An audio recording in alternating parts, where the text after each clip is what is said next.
Arts ફેકલ્ટીમાં 3 girls washroom છે, પણ 1 વર્ષની ઉપર થઈ ગયું છે અને ત્રણે વોશરૂમ યુઝલેસ છે, એનો કાંઈ મતલબ નથી. એમાંથી 2 વોશરૂમ છે, મોસ્ટ ઓફ ટાઈમ તે લોકો રહે છે, અને એક જે ઓપન છે એમાં હાઇજેનિકનો જરાય પણ ધ્યાન નથી રાખવાનું, આખું કચરો ને એવું પડ્યું છે, અને જે વોશરૂમમાં પાણી આવે છે એનો કલર પણ પીળા કલરનો આવે છે, ક્લીન વોટર પણ નથી આવતું વોશરૂમમાં. પ્લસ ફેકલ્ટીમાં વોશરૂમ છે એ પણ 1 વર્ષથી એમાં યલો પાણી આવે છે, ક્યારેક ક્યારેક ખુલે છે, તો બાકી લોક જ હોય છે. કેન્ટીન પાસે પણ એક ગર્લ્સ વોશરૂમ આપેલું છે, પણ એ હંમેશા લોક જ રહે છે, યુઝમાં નહીં રાખતા. અને બીજું જે ફેકલ્ટીની બાજુમાં વોશરૂમ છે ગર્લ્સ વોશરૂમ, તે પણ હંમેશા અનહાઇજેનિક રહે છે, યુઝ કરવાનો એનો કાંઈ મતલબ જ નથી એવું. તો ગર્લ્સ માટે વોશરૂમ જ નહીં, તો અમે અહીંયા જ રહીશું. અમારી રજૂઆત જ્યાં સુધી સ્વીકાર નહીં ત્યાં સુધી અમે કોશિશ કરશું, કેમ કે આ તો એક એવો છે વિષય જેના ઉપર રજૂઆત છે એ એક્સેપ્ટ થવી જ જોઈએ.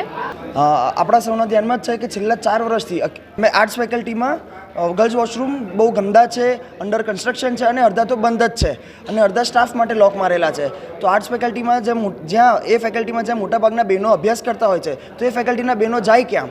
એટલે એ વિષયને લઈને અમે ડીન મેડમને આજે બહુ શાંતિપૂર્વક રજૂઆત કરવા આવ્યા છે કે છેલ્લા 4 વર્ષથી આ વિષય છે. લાસ્ટ યર અમે મીમ્સ પેમ્પલેટ વિતરણ કરીને બી અહીંયા વિરોધ પ્રદર્શન કર્યો હતો. એની પહેલાં મેડમને બદામ ખવડાવીને બી અમે આની પહેલાં વિરોધ પ્રદર્શન કર્યો હતો, પણ હજી સુધી એ વિષયનું નિરાકરણ આવ્યું નથી.